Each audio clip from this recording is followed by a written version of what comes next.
परंतु क्रांतिज्योती कशा घडल्या माहित नाही ना, तर मग ऐका. नायगाव त्यांचं माहेर. खंडोजी पाटलांची ती मुलगी. ती पाटलांची मुलगी असल्यामुळे जो काही हट्ट करेल तो हट्ट पुरवला जायचा. अवघ्या पंचक्रोशीत खंडोजी पाटलांचा दबदबा होता. सगळ्यांचे भांडण तंटे तेच मिटवायचे.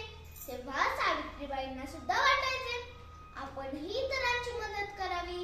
हा संस्कार तेव्हाच त्यांच्या मनात रुजला होता. सावित्रींची आई सुद्धा त्यांचे खूप खूप लाड करायच्या. त्या जात्यावर राहायला बसल्या की सावित्रींचे नाव घेत असत. नायगावच्या चावडीला सोनाईचा दरवाजा, सोनाईचा दरवाजा, गादीवर होता राजा. सावित्रीनं ही लाडकी लेक धरी बापाच्या धोतराला, धरी बापाच्या धोतराला, लेक जाती सोबती चातुराला. अशा आई वडिलांच्या लाडक्या सावित्रीबाई 9 वर्षांच्या झाल्या होत्या. त्यांच्या आईला वाटू लागले की आता सावित्रीचे लग्न झाले पाहिजे. त्या खंडोजींकडे सावित्रीच्या लग्नाचा हट्ट करू लागले. परंतु समाजहिताचा सांगितलेल्या खंडोजींनी आपल्या पत्नीस निष्काळून सांगितले, माझी मुलगी लाखातिक आहे. माझ्या मुलीशी जो कोणी समाज सुधारक लग्न करणार असेल, जो कोणी जग परिवर्तन करणार असेल, अशाच मुलाशी माझ्या सावित्रीचे लग्न मी लावून देईन. झिम्मा फुगडी खायच्या वयात सावित्रींना लग्न वगैरे काही कळत नव्हतं. परंतु प्रत्येकाच्या आईची आपल्या लेकीविषयीची काळजीची हुरहुर आणि वडिलांची भविष्यवेधी नजर सावित्रीबाईंच्याही नशिबात होती. हो नाही करता करता वयाच्या 9व्या वर्षी सावित्रीबाईंचा विवाह ज्योतिबा फुले यांच्याशी मोठ्या थाटामाटात झाला. नवी नवरी होऊन जेव्हा सावित्रीबाई पुण्यात आल्या तेव्हा त्यांना सगळीकडे पुस्तक आणि पुस्तकच दिसली. थोड्या दिवसांनी त्यांना कळलं की ज्योतिबा फक्त पुस्तकातच रमलेले असतात, नाहीतर काहीतरी लिहित असत. सावित्रीबाई सुद्धा संसारातील घरकामात मग्न असत.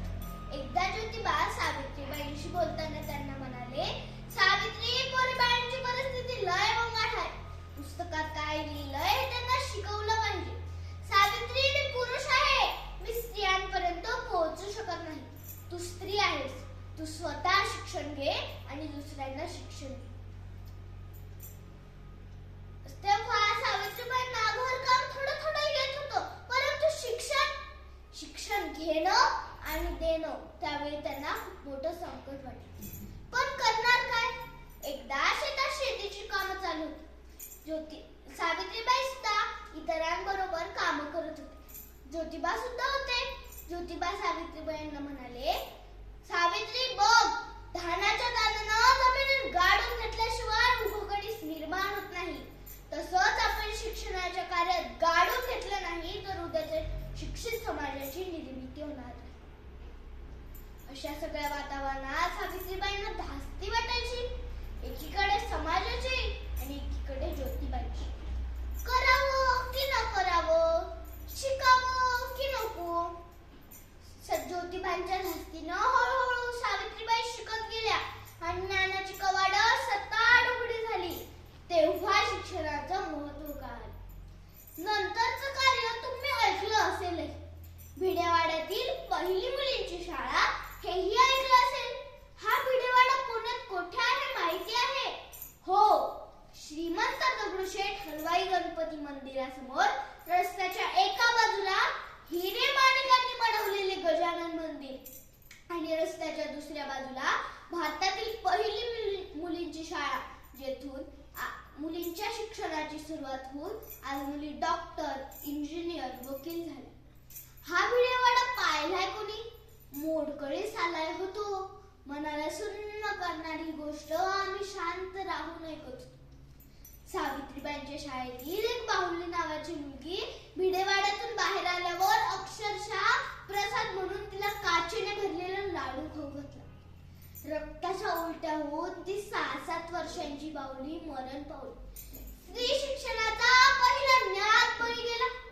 डॉक्टर विश्राम घुले यांनी आपली लाडकी कन्या काशीबाई उर्फ बाहुली हिच्या स्मृतीप्रित्यर्थ एक हौद बांधला.